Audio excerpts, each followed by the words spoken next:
So, we start today our last leg of this course, and the topic is digital electronics.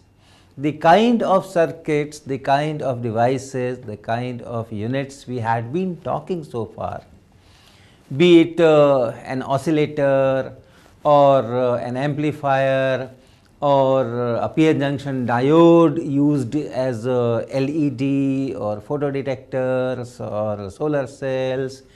In all these, we had been talking of voltages and currents, and these voltages and these currents could vary in a continuous fashion.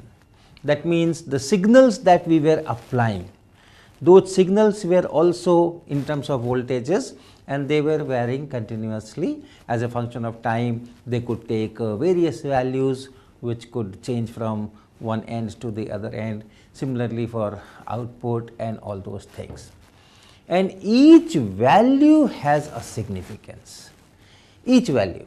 So, if the voltage changes from 3.56 to 3.58 or 4.12, 4.12 has a different meaning and 3.58 has a different meaning.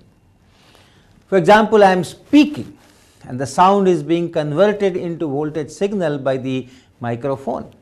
Now, as I am changing my intensity of sound, the voltage signal is also changing, the voltage is also changing in that output waveform, and it is very important. Each value of the voltage corresponds to a particular value of the intensity that I am producing in sound. And therefore, as I speak, the similar thing has to be reproduced by the microphone and the amplifiers. So, each value is significant. Now, in digital electronics, we set ranges, two ranges. One range is say 0 to let us say 1 volt, and anything in this range, any voltage in this range 0.1 or 0.2 or 0.15 or 0.37, if I set the range as 0 to 1 volt, then any volt which is there in this range will have the same significance. So, I club all these things together and say that the voltage is low, LOW, low. So, it is just one unit, low voltage. Low voltage could be 0, low voltage could be 0.1 or 0.16 or 0.32 or 0.57 if I have set the range as 0 to 1. Anything between 0 to 1 volt is clubbed. Similarly, I can set another range 2 volts onwards, 2 to 4 volts or 2 to 5 volts. So, anything between that 2.1 or 3.1 or 4.1 or 2.7 or 2.8, all these voltages are treated as one single volt, one single unit, and we call it high. So, we have low voltage and high voltage, just two. Now, you must wonder that are we not putting too much restriction on ourselves? Are we not losing information? In the previous case where the voltage could change continuously, each voltage, each single voltage has some information in it. And now I am saying that 3.7 and 4.1 is same, to 3.8 is same. Are we not losing information? Yes, we are losing information, but then there are cases in which we do not need that information that we have lost, and if we do not need that, and if we can design our electronics which is specifically meant for the things that we are needing, that will be much more efficient. So, that is how the digital electronics has become very, very powerful tool in varieties of information processes, and the one in which the voltages and the currents were changing in a continuous fashion, that is known as analog signals, analog circuits or analog electronics. So, analog and digital, these are the two major divisions in electronics. So, I give you an example. Suppose I have a factory, and in that factory I have some plant in which some boiler and some units are there, and let us just concentrate on two factors, pressure and temperature. So, something is going on, some reactions are going on, something is boiling and all those things. Now, if the temperature is above a certain pre-specified value, suppose 370 degrees Celsius. So, I know that if the temperature is generally in the range 300 to 350 and so on, but if it exceeds 370 Celsius, then it is dangerous, and therefore, the plant should be shut down.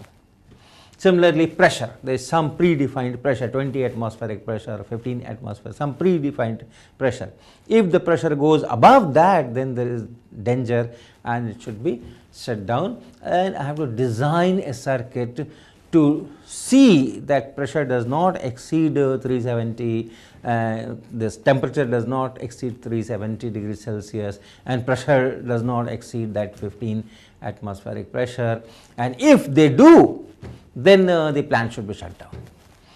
So, let me write it. Suppose I have this unit here, this is our unit, and in this unit we have some pressure and we have some temperature, and some things are going on, some processing is going on, and pressure is building and temperature is building, and at in a steady state there should be some fixed pressure and temperature which could vary little bit, but this P should not go beyond, P should be less than P naught, and this T should be less than T naught or equal to. It should not exceed that. If it exceeds, then there should be a signal which says that shut down this plant here itself. Okay. So, what we can do is we can have sensors, we can have a temperature sensor. So, this is another unit, this is say temperature sensor. What it does? It creates a voltage.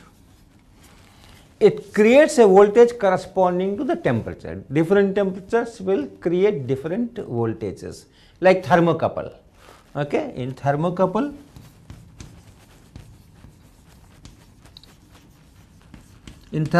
what you have? In thermocouple, you have two different wires of different materials, 1 and 2, and then you have a junction here, and then this junction you can, this is a temperature sensor, and whatever is temperature here at this junction, corresponding to that, it creates a voltage here. It creates a voltage between these two ends that you can measure, and from there you can know what is the temperature. Okay. So, this is a sensor, this is a temperature sensor. It senses the temperature and creates a voltage according to that.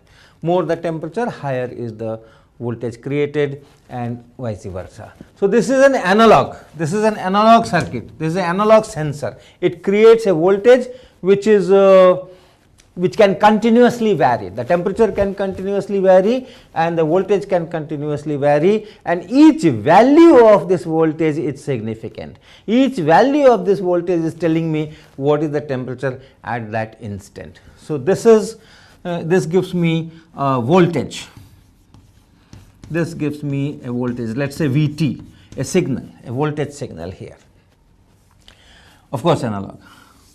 Similarly, for pressure we can have a pressure sensor, we can have a pressure sensor here, and then this pressure sensor gives another voltage here.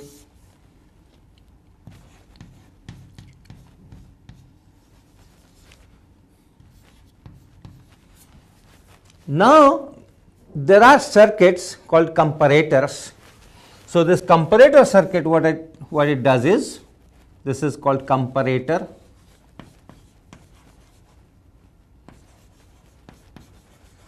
This comparator circuit has some predefined voltage set, and this input voltage which is coming from the sensor, if that is greater than this predefined voltage, This is the predefined voltage or preset voltage in the comparator circuit. Comparator is a circuit in fact. So, if this input voltage which is coming, if that is greater than this, it gives me an output which is which has a high value and a fixed value, of course, let us say 3 volts. So, it gives me a 3 volt value which I will call high.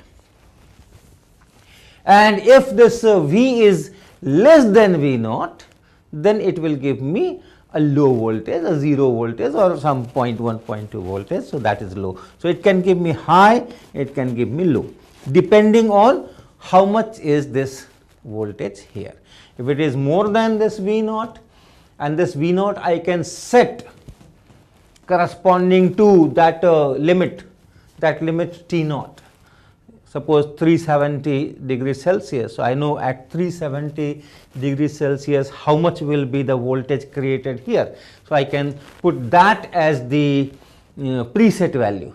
So, once this signal, the moment this signal is more than that, it gives me this high output, and as long as it is less, it gives me the low output. So, this is it. Similarly, you can have a comparator here. Similarly, you can have a comparator here.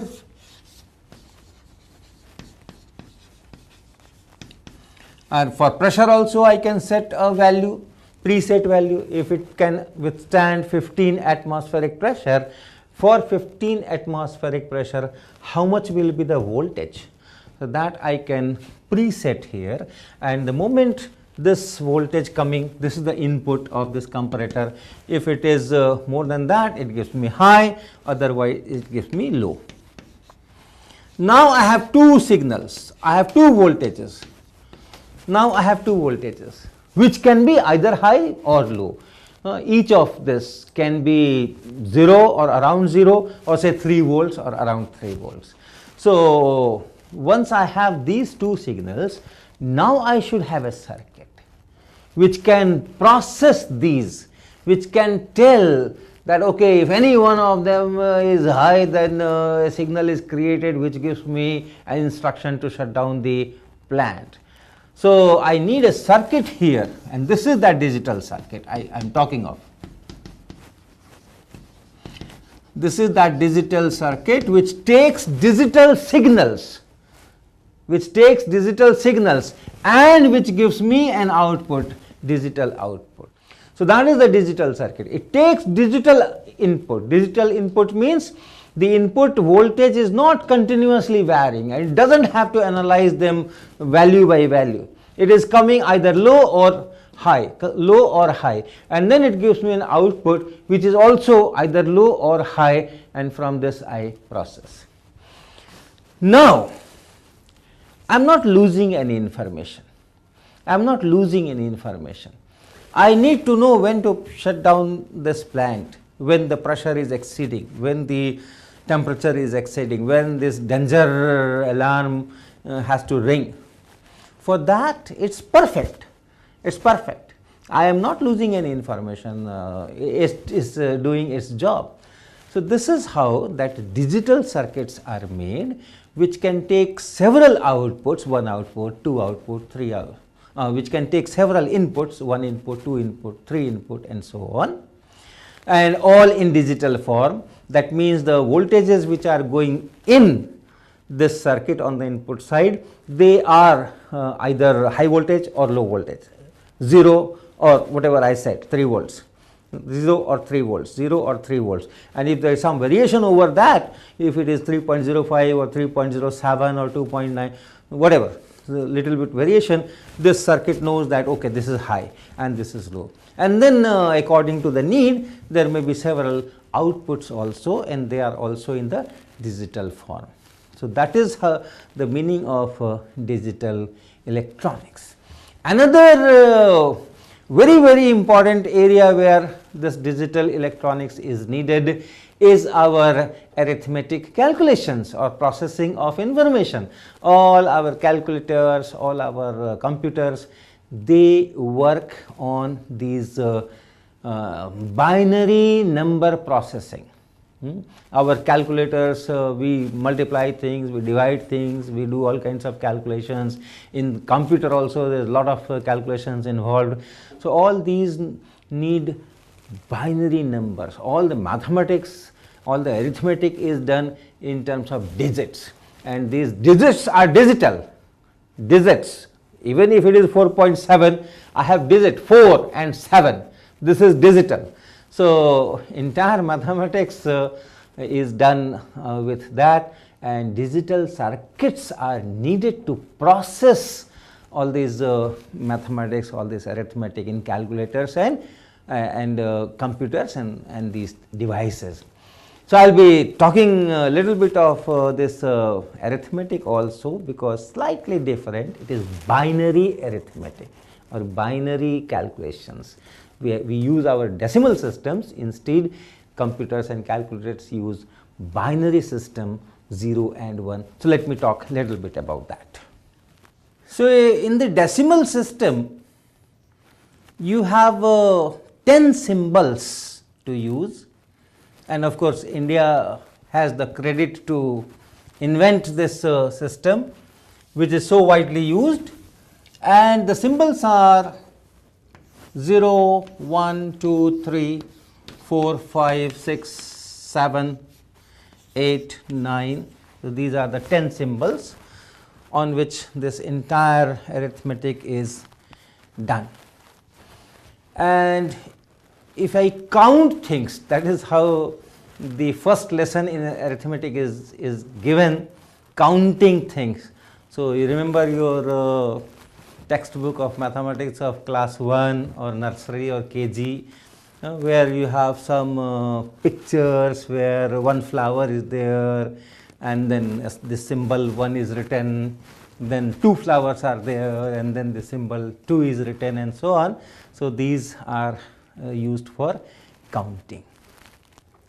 And you add 1 by 1 flowers, and then you have to start with, you don't have any flower, call it 0, and then 1 flower, you add 1 more, you say now you have 2 flowers, add 1 more, you say you have 3 flowers, and so on. Once you have 9 flowers and you add 1 more, the next number, add 1 more means you are going to the next number, and for that you don't have a symbol, and therefore you use 2 digits, 2 of these symbols, and those 2 symbols are 1 and 0. So this is the smallest 2 digit number, and then you keep adding 1, 1, 1, 1, and you reach 19, and then you add 1 more, still with 2 digits, 2 symbols, 2 of these 10 you can manage. Once you have 1 more, then you say that all right, here all it was 1, here it was all 1, and then you have exhausted your symbols. Once you exhaust your symbols, you say that okay, now at this place I change the symbol, this 1 becomes 2, and then you start 2, and then this 2 remains here, and then this digit called unit digit, that keeps changing, you increase that. So with these 10 symbols you write so many 2 digit things and so on till you reach 99, till you reach 99. Okay, 91, 92, 93, 94, 95, 96 and 97, and now you have exhausted all your digits. So with 2 digits you can only make these numbers, and if you have gotten that maximum and maximum 9 and 9, now you need 3 digits. And how do you start? You put 1 0 0. Once the digits change, 2 digit, this is 2 digit, you start with 1 0, 3 digit you start with 1 0 0, and then you change this number here, 1 0 1, 1 0 2, and so on. So this is how the counting goes. Now if I don't use 10 symbols, use only 2 symbols, that is the binary number system. And that also, the first written use of this binary system, that also goes, the credit goes to an Indian person called Pingla, way back in some 2nd century BC or somewhere in those times. He actually invented this system, he used this system, but not for making calculations, not for doing arithmetic, mathematics. It was a totally different area, and that was to organize those chandas and those verses in a proper order according to the meters, the number of syllables which are there, and so on. So, in his book Chand Shastra, he describes how these 2 symbols, small and big, can be used, and how the decimal number can be converted into this system, and this binary number can be converted back into the decimal system, and those things have been done. So, in binary number system I have only 2 symbols, that is the difference. We have this was our decimal system, and let me do binary. So, this was counting in decimal systems, and if I do counting in a binary system,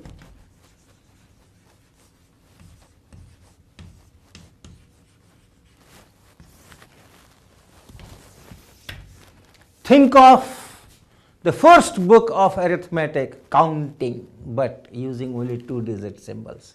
So, how will it go?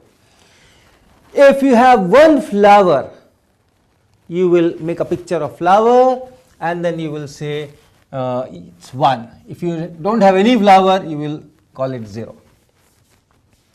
But what if I add one more flower? Then I have to go for the next number. I do not have next symbol, so I have to go for 2-digit number, and when I go to 2-digit number, what I do? I am to use only these 2, and that will be 1 0, like this. And if I add one more, if I add one more flower here, then what do? I have to increase this number by 1, and as I did here, from 1 0 I went to 1 1, here also I will go to 1 1. And that is the maximum in 2 digits I can do. So, if I add one more flower in this bunch, I have to go to the next number, but next number has to be a 3-digit number, and the smallest 3-digit number I have to write, and we will write that 1 0 0. So, this is how it will go. You increase 1 by 1. So, this will be 1 0 1, the next will be 1 1 0, and the next will be 1 1 1. I have reached the maximum 3 digits number that I can. Next number you add one more, and it has to be a 4-digit number, and that 4-digit number will be 1 0 0, like that. So, the place value system is still there. You have that unit place and not tens place, this will be 2's place, and then this will be 2 squares place, and this will be 2 cube place, and so on. So, you can have that conversion, that numbers. So, if I write, suppose let me write a sentence, yesterday I purchased, let us say 1001 oranges.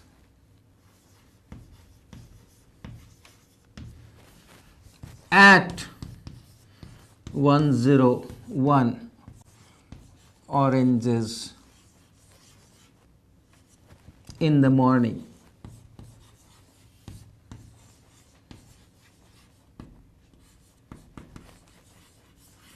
And the rest in the evening.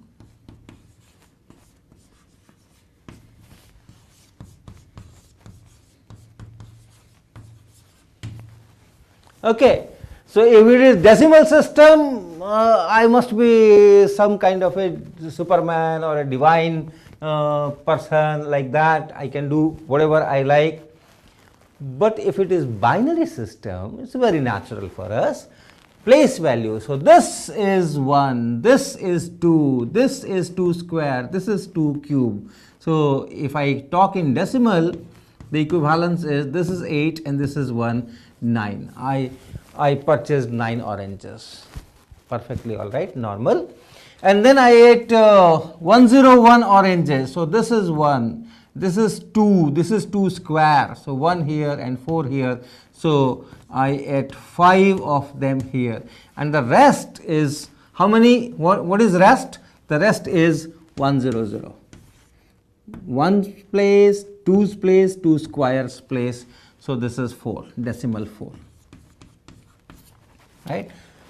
So, this is how the binary number system goes, and then the first thing after counting, what do you learn in your textbook of nursery, KG or class 1? That is addition. So, we will talk about addition. So, let us take these numbers, let us say 4, 7, 5, 6, then let us write 7 here, 3 here, some 8 here, 2 here. We have to add any two numbers to be added. What is the basic rules I should know? The basic rule that I should know is how to add two one-digit numbers. So, I have here 6, I start from the right side, 6 plus 7. So, I should know what is 6 plus 7. And when I say it is 1, 3, I am using two symbols, 1 and 3, and this I call sum and this I call carry. So, if you think this as some kind of a processing unit, it is taking two inputs, two one-digit numbers, and it is giving me two outputs.